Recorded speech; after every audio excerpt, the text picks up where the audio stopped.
Hello, good afternoon, everybody. Welcome to Overcoming Adversity podcast with Amanda Marino, Matt Williams, and Sarah Frias of Next Level Recovery Associates, who is the sponsor, which is also my company. Overcoming Adversity with Amanda Marino. See, I didn't have to prompt you that time. That was amazing. Now I get it. How are you guys doing today? Good. Doing good. Solid day? Yeah. Solid day. Solid day. I feel ya. So, I know it was my turn. Yeah. So I'll let you guys, do your thing and interview me. So I will start off as somebody that knew you in the marketing field and kind of taking your experience, strength, and hope from being in early sobriety and taking your experience in the entertainment industry. How did you take that and turn that into the company that you have today? And also touch on a little bit, if you would, on the show intervention that you're currently on. Yeah, thank you so much. So, working, when I first came into recovery and went on my trauma healing journey, I, had no desire to work directly with people. I didn't want to work in the field. Like everyone I knew wanted to be a behavioral health tech or like go to become addictions counselor. I had zero interest in that. It was like, I have so much work to do and so much damage to clean up in myself that I don't want to do that. So I worked at the Breakers for 4 years, which I didn't know would serve me in such a great way now with the clientele we work with, right? Sure. So I learned how to speak at the Breakers. I learned how to say, you don't answer someone with yeah, you say yes or yes, sir, yes, ma'am. Like I learned how to properly use English because somewhere, along my using days and working in nightclubs, I didn't speak so well. I learned how to actually, the Breakers, if you were, I didn't carry this one with me to today, but if you got to work at the Breakers on time, you were late. So I always had to be 15 minutes early. So Missed out on that one. Yeah. it worked. I did it for a long time. So it worked for me for a really long time. It still works for me. I'm sorry. It doesn't work for everybody else. No, but you're anyways, great. Yeah. it's better than me making myself crazy and almost getting in an accident to get somewhere on time. That's the way I say it. Yeah. So it taught me a lot. And then I would see this conference come there to Moments Change conference, come to the Breakers. I'm like, I want to do that. And I had friends that worked in it and got my way and, did a decade of marketing, business development, working with EAPs, working with flight, airlines and car companies and all these cool things. And then I started to not fall in love with I wasn't in love with that part of the business anymore. I started to do the intervention training, the coaching training, and all this stuff, working for a case management company called ICM Associates for this woman, Kate, and just fell in love with it. Working with the people, direct client contact, really connecting with humans and feeling like I've been through so much trauma in my life, sexual abuse, domestic violence, my sister being kidnapped, all these things. I have so much to offer women that are broken or people that are broken. So, again, when you see all that, how do you go from using all the trauma that you went through to getting to where you are now, right? So it's you see that, you learn how to, kind of focus on being proper, being a business person, dealing with these high level clientele. It's to the point of, almost 5 years ago or 4 years ago and change, 4 to 5 years ago, being all right, I'm going to create my own concierge experience for people in recovery. How did you get to that point? Well, I train, doing that training and learning the business and then working for larger umbrella companies that do the work similar to what we do, that I got to learn and have the experience and exposure and just really loved it, and said, there's some things that are really awesome in the way things are done, and there's some things that can be definitely done better. Right. One being the treatment of team members. I was not treated, wonderfully by people that were the owners or the leaders, and I wanted to do better. I wanted to take clients, best safety into concern. That's why I've always had a clinical lead, the whole time we've had the company, and the guilt and the shame that I had from, being a mom, that gives me an element of a piece that I can do. And then the things that I don't do great, I bring on the people that they do great. You know what I mean? I'm not going to be great with every client or every person. I know my niche by now and I know what I'm great at. I can tell when a client's like, oh, no, that has to be for me, or this has to be for someone else. But really creating something different in the modern day. We're in 2024, so much has evolved in the past 20 years as far as mental health and addiction and it being more normalized and people being more comfortable. Yeah. Do you think that with, again, starting your company in the midst of a global pandemic and COVID, do you think that assisted because it definitely, from my point of view, seeing what the world went through created a lot more, put like a magnifying glass on a lot of these issues that people struggle with. Like, how do you, and a lot of people are like, man, I can't believe you started a business, or I can't believe you got sober in COVID, or any of these things. Like, how did that transition, or how did that like business and your mindset at the time be like, oh, wow, like you either pack it up and do something else or continue to do it because, wow, there's even more people that need this. Like, what was that like? Yeah, I mean, thankfully I had been doing it on the side for 2 years. So as I was finishing out my marketing treatments, then people had already known I was doing interventions and coaching, and I did second chairs for 2 years before I did one alone. Like I was terrified. I was like, this is people's lives in my hands. So I did a lot of training, got mentored by a lot of people. And so, end of 2019 was when I decided to bring Blake on as a partner. And, we started in January, and then March is the pandemic. And, it was hard. It was hard to navigate because like we're building a business, figuring out like systems and formulas, and we're having to go meet clients that can't have family present because they're high risk. So I felt like I was, 40, almost 40 at the time. And I was like, well, I'm younger in this field. There's a lot of my mentors are in their 60s. Like they can't fly around and do interventions, and they can't go to people's homes and put them. So I felt like I had a mission that it was my responsibility to take on as a younger, healthy woman to do these things. And I was able to, reach a lot of people by using social media because I had no other way to market myself or the company, which actually made Next Level be like ahead of the game as far as behavioral health goes with social media and stuff, creating networking events, going and do interventions with 2 phones with mom and dad on each phone, knocking on a door, Zooms. Yeah, just like crazy things. So really building it in a crisis and then helping people in that manner and like stepping up and being like, no, this is my calling. I have to do this right now. Just gave me the passion, the fuel, the fire, and helped us to serve a lot of people and just open up that door. Because if you were teetering before COVID, you were off the edge. If you were even healthy and stable before COVID, you were teetering. Like, so it would just put everybody, and all this stuff was going on long before, but it just shined a bright light. So although it was an awful thing for us to all go through, hopefully like one of the good takeaways is the focus on mental health, like more normalized. It's health. It's healthcare. It's not something separate. It's in the same healthcare umbrella. I was going to ask, well, 2 things came to mind, so I'll skip the one that I just thought of. So some people don't know this about Amanda Marino, is Amanda was in music videos. She was a model. I love them because she sent them to me, I think when you were up in like Northwest Florida recently, pictures from like the magazine when you were modeling. And now you're going to be on A&E's intervention. So tell me kind of about that, and then coming into the intervention world. Yeah. No, thank you. And I love, it's like when I was little, I remember my mom tells me stories, and I remember it partially, but I had a lot of trauma, but there was also like this alive, beautiful spirit, little girl, I would go, my mom would take me to like this Fort Lauderdale festival they used to have, and I would jump on the stage and like dance with the Polynesian dancers at like 4 years old. So like I had that always in me. Like I wanted to be on stage, loved to dance, loved to act, loved to model. Like I loved being with cameras and in that setting, like it brought me alive. And when I was younger and I did it, like when I was, I started doing runway at like 4, and then, did print work and tried. I remember one time I was scouted to do the movie Flipper. Oh yeah. Flipper. I got a lot of callbacks for that movie. Flipper. I had a lot of callbacks for the McDonald's push car commercials too, but I had a wart on my thumb, and my mom didn't tell me that's why they didn't pick me. She told me it was because I didn't have curly hair, and she told me when I was older. But yeah, I had a wart on my thumb, and they were filming right away, so we couldn't do that. But it was really healthy when I was younger, and it was really like I remember being in camper vans, and doing my schoolwork and getting really good grades and participating in sports and like loving. Me and the makeup artist would dance in the camper van in between photo shoots, like it was a German catalog I worked for, so very healthy.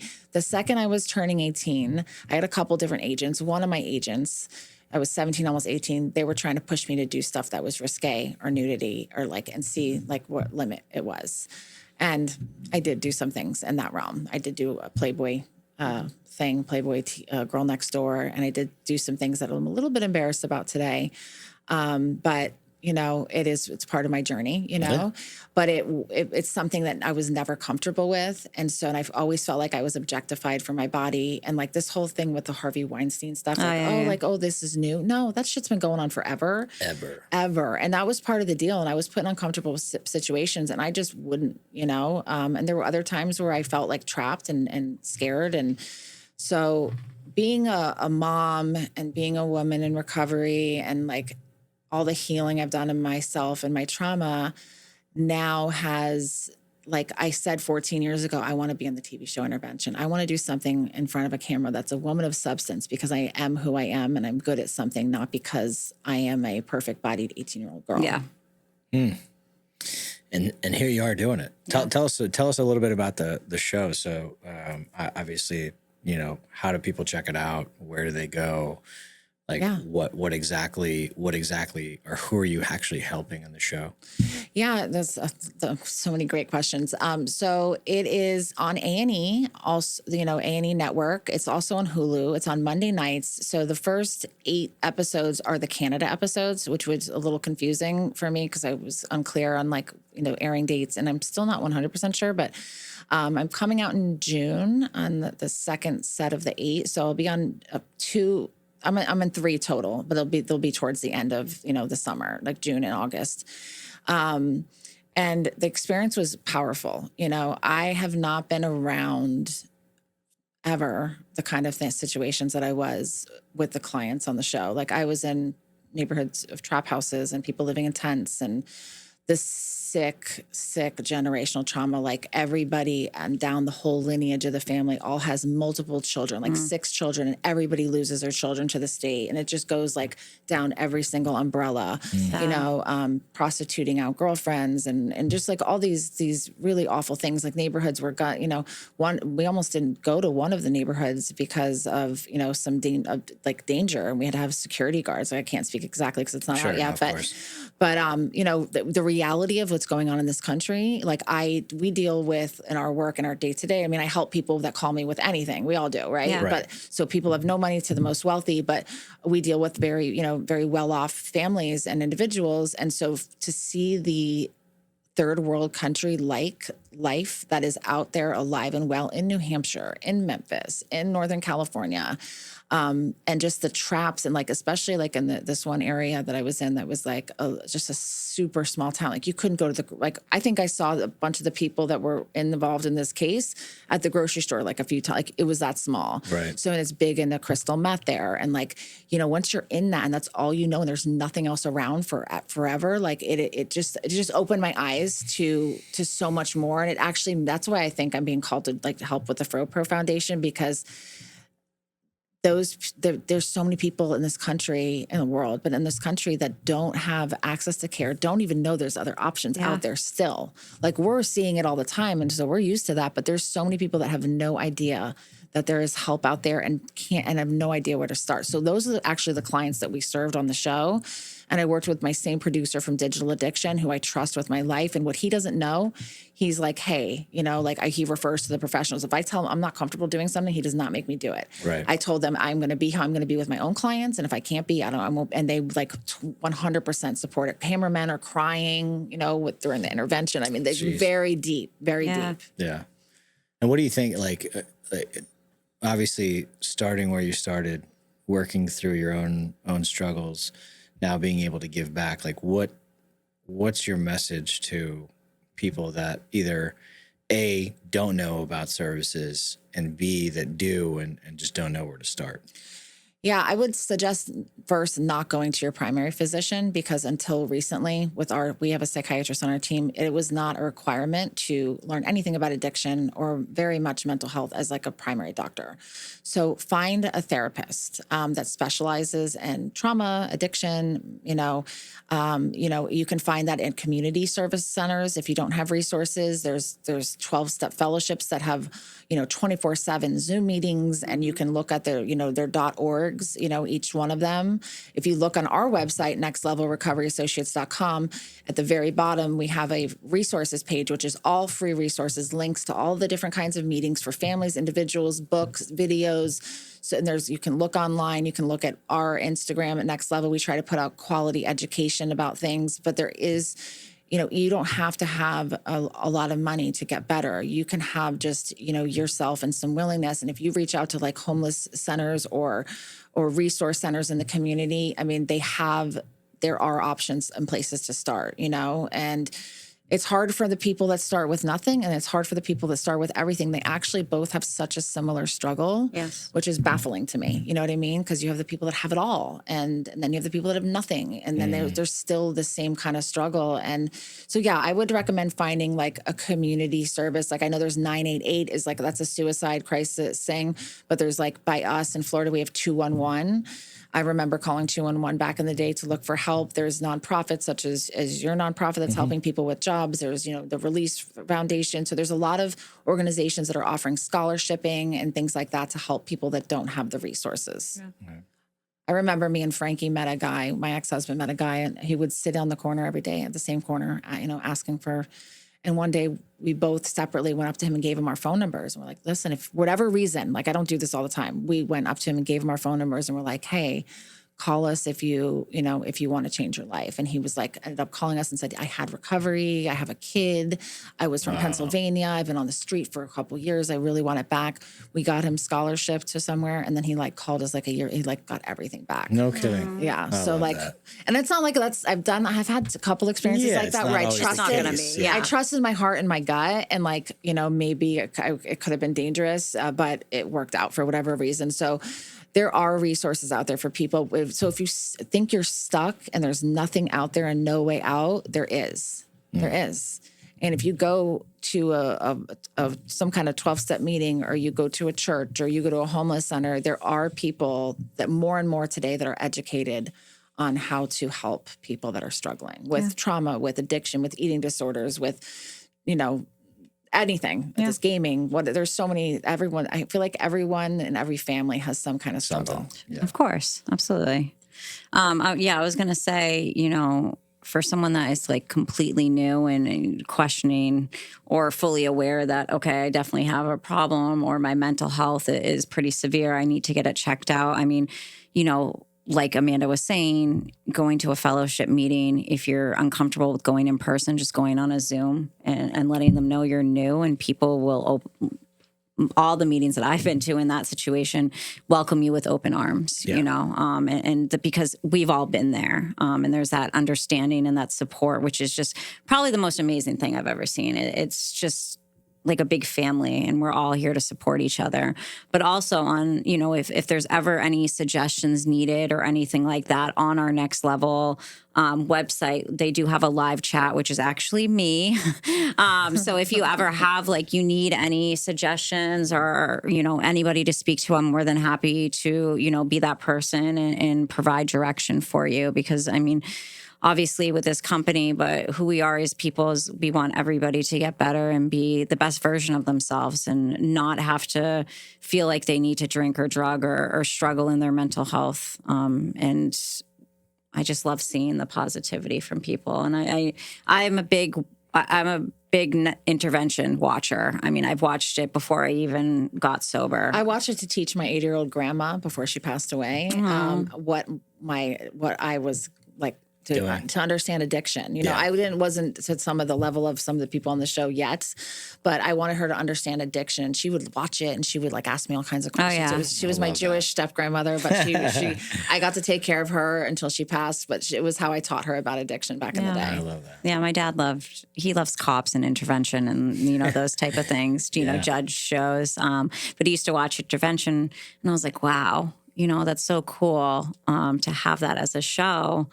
And just get people the help they need and be able to see like afterwards. And I would always be excited with where are they now? Where are they now? Yeah. I would get so emotionally sad, just like I do with, with clients or people that I know when like they AMA'd out of treatment or ATA'd. And it's just like, oh.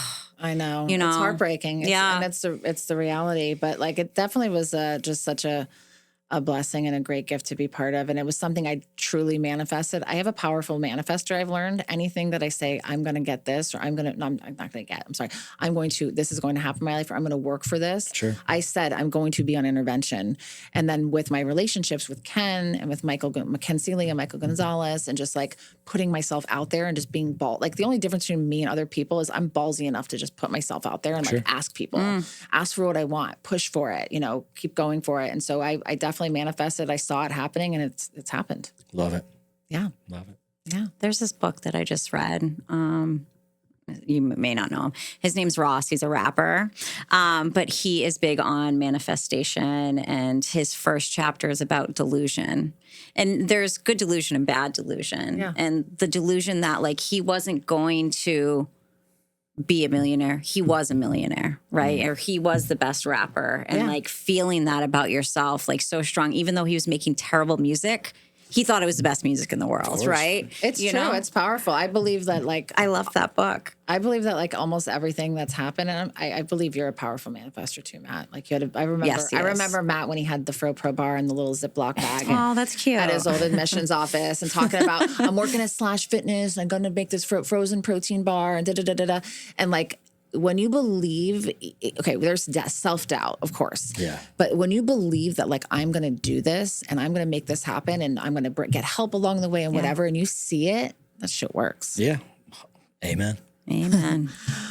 Well, thank you guys. Thank you for asking me those great questions and sharing with me today. I'm very excited about intervention. Yeah. I know. We do. I mean, the new season, and but you on it, I think is super cool because even when Digital Addiction came out and A&E, I was like, oh my God, I know her. I remember we did the watch party. My kids were kind of like, oh my God. Embarrassing, Mom. They were proud, but they're more. So one little funny quick thing. So my son was in class on the last day of school on Friday. He's done with high school officially, and walks next week. But he was sitting in class, and his friend next to him sent him a screenshot of the reel randomly that came by that I made of his last day of high school. So embarrassing, poor kid. They're like, is this you? I'm actually on a social media break right now. I tried to do it last week, and I've actually didn't. It was the first time I've said I was going to do it and didn't do it. So I told Yasmin. Tell me that. And I told Yasmin, and I told Yasmin again. I'm like, hey, I'm really going to do it. So please, if there's something that comes through that's important, let me know. Otherwise, just post as me, and I'll take a break. My brain needs a break from it. Yeah. It's exhausting. It's work. Yeah, it's 100%. exhausting. So I need it to. So thank you guys for today. Thank Thank you, listeners. Please download Overcoming Adversity podcast, share it with your friends, leave a review. Watch us on YouTube, and look for us on Next Level Recovery Associates. You have any questions, mental health, addiction, anything, for yourself, a family member, a coworker, a boss. We're happy. All of us will answer any messages and any emails or anything that you need. You can find me Amanda Marino Recovery. Matt is M. War Williams. Sarah is Sarah E. Frias, Frias, and Next Level Recovery Associates on all platforms. Thanks, guys. Thank you.